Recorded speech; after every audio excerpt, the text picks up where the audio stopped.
What an incredible scene here at TD Garden Monday night. The Boston Bruins win 5-4 in overtime, beating the Toronto Maple Leafs to advance to the Eastern Conference semifinals against the New York Rangers later this week. Murph, this place was rocking. What an incredible comeback from the Bruins. Where did it start? You know what? I think it starts just with Patrice Bergeron. I know Nathan Horton got that second goal to make it 4-2, but you look at the way Bergeron just put the team on his back. We know he's a leader. He showed it again tonight. He gets the game-tying and the game-winning goal. And, I mean, what more can you say about this guy? He does it all. We know that earlier in the season he had talked to his teammates and you got to get out of this slump and tried to help them get back on track. And when he saw it happen on the ice there, he knew the season was on the line. He stepped it up and got it done. You know, David Krejci said afterwards that he was pretty disappointed in the fans who left midway through the first period when the Bruins were down 4-1. And he told me afterwards, he said, you know, we don't need those people. You know, for the people who stayed, they got a great gift. And he called it one of the greatest moments that he's experienced. And he included the Stanley Cup 2 years ago in 2011. But here's what the players, who were pretty pumped up after the game, here's what some of the players, including Brad Marchand and Milan Lucic, had to say after the game. That was an unbelievable feeling. You know, it looked pretty bad there for a little while, and but you know, it shows the character of our team, and you know, it shows what playoffs is like. You can't quit even for if you're up by a few goals. You got to keep playing to the end of the game, and guys did a great job tonight. Something like this would do for you guys.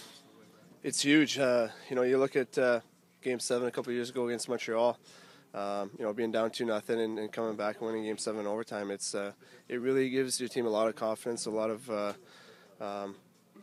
you know, it gives them the opportunity to know that we can carry this thing a long way. And obviously, we got a great team in here, but there's a lot of great teams in this league, so we got to make sure we're prepared for the next battle.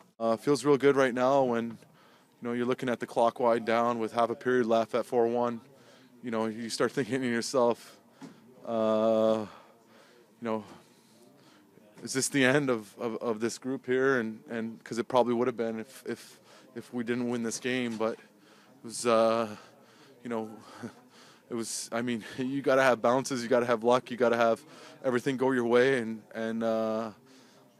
that's what happened there in the last 10 minutes of the third period. A big theme after this one, Murph, was the players also said that they admitted that if they had lost this series, they knew that there were probably going to be wholesale changes in this offseason. But now with this group and the way that they came back, it believes that maybe this group could stay together a little longer, depending on what happens moving forward. What do you think? Well, I think it definitely depends on what happens moving forward. I'll tell you one thing. I was convinced if they didn't win this game, their coach was going to pay the price for them, which I don't think is the right move, but I think it would have happened. I think Claude Julien would have been done if they didn't win this game. So not only did they save their season, they probably saved Claude Julien's job for now. But I think going forward, the Bruins need to figure out, do they want to play like the team we saw late in that third period and a couple other games in this series, or do they want to play like the team that just doesn't show up and live to their potential? I don't know yet. I think that's still a giant question mark. But I'll tell you one thing, you can't doubt that they have no quit in them, and you can't doubt the guts they showed tonight. No doubt. In a game like this, especially given all the inconsistencies that they've had in this series, this could be a benchmark for them moving forward in the playoffs. And you just have to admit, I mean, this place was just an incredible atmosphere tonight. I mean, we haven't seen this, you know, at all ever. No, and you know what? We didn't see it at all through the whole night. I mean, it was like a funeral home in here, and I think a lot of people thought that's what they were witnessing, was the funeral of the 2013 Bruins. And then they just came back from the dead. And, I mean, it woke up when they got that third goal. It started to pick up a little more. Not quite there yet, but when Bergeron ever tied that game, this place, I thought the roof was going to fall down. I mean, they had to stop the game because stuff was coming on the ice. And it was bedlam. And that's what you want to see. And that's what these fans should have gotten on a much more consistent basis in this series, and they need to get it more going forward. Well, the Boston Bruins were undermanned due to all the injuries. They were under-sieged by the Toronto Maple Leafs, but they still came back and they won it in dramatic fashion. And the Bruins live for another day, for another series, and will face the New York Rangers later on this week. And as always, throughout the Stanley Cup playoffs, make sure to check back with ESPNBoston.com.